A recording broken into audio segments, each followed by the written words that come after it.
बदल रहा है देश तो बदल रहा है अपना बिहार, और इस बदलते बिहार में 2025 जो यह साल खत्म हो रहा है बड़ा ही शानदार रहा, क्योंकि इस साल सौगातों की झड़ी लग गई। और 2025 में बिहार को वो 10 सौगातें जो सबसे बड़ी हैं मिला है, उसकी चर्चा इस वीडियो में हम करने वाले हैं और आपको बताने वाले हैं वो 10 सौगातें जिसने आपकी जिंदगी या कहिए तो बिहार के इंफ्रास्ट्रक्चर के बदलाव की नई कहानी को लिख डाला। तो चलिए उन सब को एक एक करके आपको बताते हैं और उससे रूबरू कराते हैं। 2025 में बिहार की राजधानी पटना को या कहिए तो बिहार वासियों को सबसे बड़ी सौगात के रूप में मिला है ये पटना का मेट्रो। जी हाँ, पटना के ISBT से लेकर के भूतनाथ के बीच 3 स्टेशनों के बीच मेट्रो दौड़ने लगी है और अपना बिहार भी देश के अन्य राज्यों की तरह मेट्रो सिटी में शुमार हो गया और यहाँ भी अब मेट्रो चलने लगी है।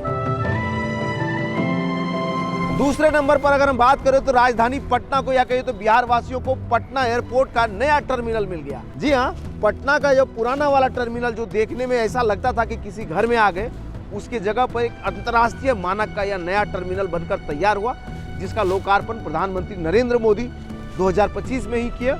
और अब अपना पटना एयरपोर्ट भी ऐसा लगता है कि किसी डेवलप सिटी के एयरपोर्ट में शुमार हो गया है और यहाँ वो हर सुविधाएं, खासकर एरोब्रिज की फैसिलिटी इस एयरपोर्ट पर मिलने लगा है और इसका ये बदलाव वाला या कोई तो नया इंफ्रास्ट्रक्चर नए बिहार की परिकल्पना को साकार करता है। तीसरे नंबर पर अगर हम बात करें तो बात करते हैं पूर्णिया के एयरपोर्ट की। जी हाँ, पूर्णिया का नया एयरपोर्ट भी 2025 में चालू हो गया और सीमांचल के साथ में भागलपुर से लेकर के इधर में मिथिलांचल तक के लोगों के लिए एक नया आवागमन की सुविधा मिल गई और सीधे पूर्णिया से देश के अन्य हिस्सों में फ्लाइट सेवा शुरू हो गई है और ये एक बड़े बदलाव के तौर पर देखा जा रहा है। 2025 में बिहार वासियों की एक बड़ी सौगात है। चौथे नंबर पर हम बात कर लेते हैं मोकामा के 6 लेन गंगा ब्रिज का। जी हाँ, बिहार को गंगा नदी पर पहला यह 6 लेन का ब्रिज मिला है। सिंगल स्पैन पर 34 मीटर की चौड़ाई वाला यह ब्रिज एशिया का वाइडेस्ट सिंगल स्पैन पर 6 लेन की चौड़ाई वाला ब्रिज है। जी हाँ, 1.8 किलोमीटर लंबा यह गंगा ब्रिज सिर्फ बिहार की राजधानी से मोकामा को ही नहीं जोड़ता, उत्तर से दक्षिण बिहार को भी 6 लेन की कनेक्टिविटी गंगा नदी पर देता है और इस ब्रिज का भी सौगात इसी साल प्रधानमंत्री नरेंद्र मोदी के कर कमलों से बिहार वासियों को मिला है और एक बड़े इंफ्रास्ट्रक्चरल बदलाव के तौर पर इसको देखा जा रहा है। इसके बन जाने से यहाँ मोकामा में भी गंगा पार, बड़ी गाड़ियों को गंगा पार करने की सुविधा मिल गई और बिहार को गंगा नदी पर 6 लेन का एक ब्रिज मिल गया। तो चलिए 5वें नंबर पर बात करते हैं नालंदा के इस नए यूनिवर्सिटी कैंपस का।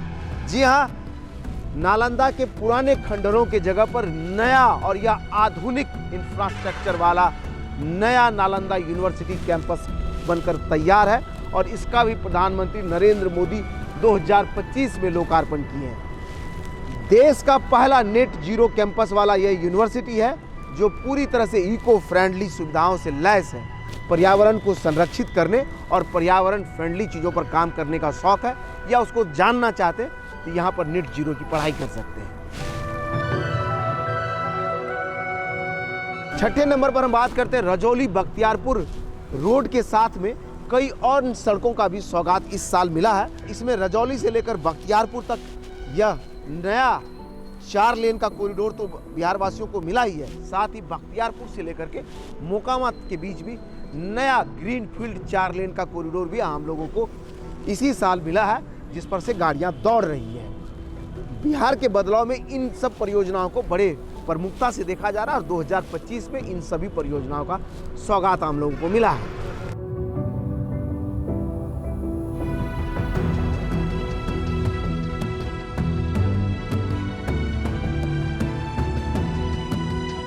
सातवें नंबर पर अगर हम देखें तो बिहार को इस साल एक अंतर्राष्ट्रीय क्रिकेट स्टेडियम की भी सौगात मिला है। जी हाँ, राजगीर में बन रहा क्रिकेट स्टेडियम का लोकार्पण मुख्यमंत्री नीतीश कुमार ने किया है और अब यहाँ बिहार की धरती पर ऐसा पहली बार होगा जब अंतर्राष्ट्रीय क्रिकेट खेलों का कहिए तो यहाँ पर होता हुआ दिखेगा।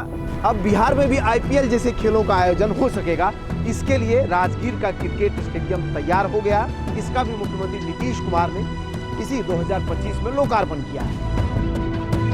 8वें नंबर पर अगर हम बात करें तो पटना का यह मरीन ड्राइव का आखिरी फेज का लोकार्पण भी 2025 में हो गया। जी हाँ, दीघा से लेकर के दीदारगंज तक 20 किलोमीटर लंबे इस मरीन ड्राइव के आखिरी फेज जो दीदारगंज को कनेक्ट करता था, उसका लोकार्पण भी 2025 में मुख्यमंत्री नीतीश कुमार के कर कमलों से हो गया। और यह गंगा किनारे बना यह 4 लेन का स्ट्रेच पटना वासियों का लाइफलाइन, जो सीधे राजधानी पटना को पूर्वी छोर से पश्चिमी छोर की सीधी कनेक्टिविटी गंगा किनारे किनारे आउटर क्षेत्र से देता है। और इसके बन जाने से पटना का आवागमन बड़ा ही आसान हो गया और यहाँ पर भी रोड सड़कों पर ट्रैफिक दबाव कम हो गया।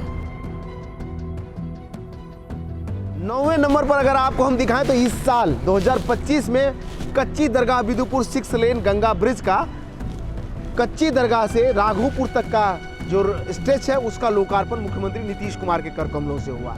साथ ही मीठापुर से लेकर मोहाली के बीच बन रहे एलिवेटेड रोड का भी लोकार्पण इसी साल हुआ, जिसके जरिए गया जहानाबाद के साथ में दक्षिण बिहार की कनेक्टिविटी राजधानी पटना से मजबूत हो गई। और इस साल ये दोनों प्रोजेक्ट बिहार के बदलाव की नई कहानियों को बता रहा है। तभी तो हम कह रहे हैं बिहार लगातार बदल रहा है।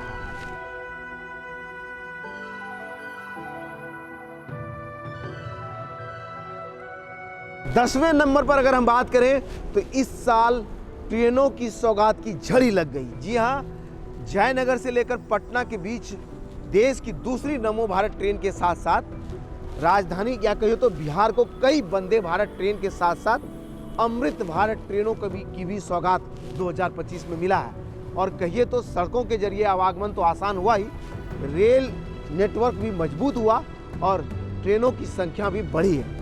ऐसे में कह सकते हैं इस 10 प्रोजेक्ट ने बिहार की तरक्की की नई इबादत को 2025 में लिख डाला है और बदलाव का क्रम लगातार जारी है। हमारे पीछे देखिए तो न्यू गांधी सेतु बन रहा है, जो गांधी सेतु के समानांतर नया 4 लेन का ब्रिज होगा और आने वाले समय में गांधी सेतु 8 लेन का हो जाएगा।